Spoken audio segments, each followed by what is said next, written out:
I know that I can be criticised by people who think that I got it in for Suella Braverman. Well, I have, of course, but I think with reason.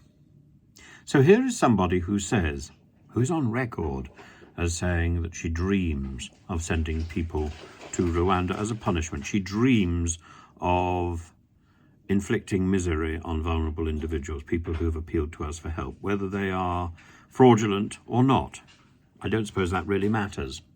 If they've come to Britain on small boats, they will presumably suffer this punishment that she intends for them. You can imagine her rubbing her hands in maniacal glee.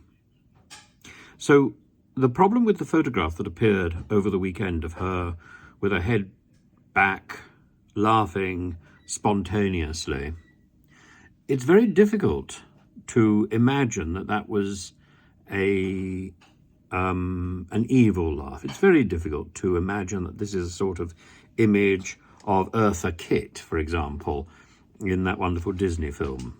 But that's actually how it can be interpreted.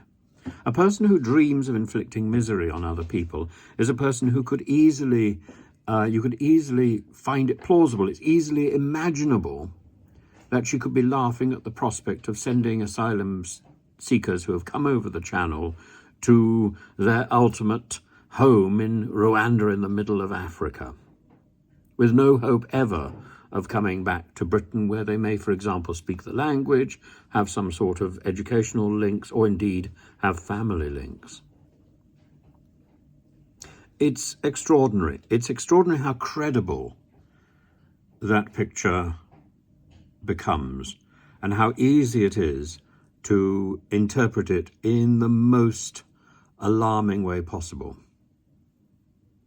There is nothing that is serious about Suella Braverman in the entire context of that weekend.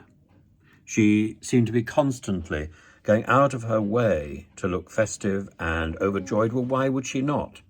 She was living her dream. She was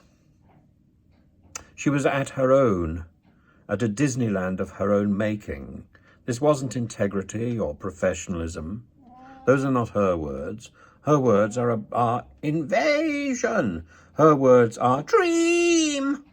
Her words are a dire threat to anybody who tries to come to our shores. Somebody who derives pleasure from the ruination of other people. I think it's very easy to project whatever one wants to onto that photograph.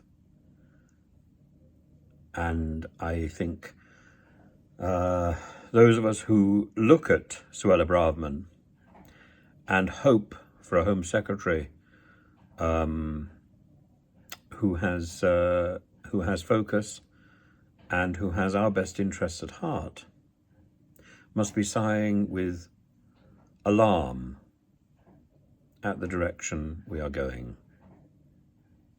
This is not a Home Secretary who can ever be taken seriously.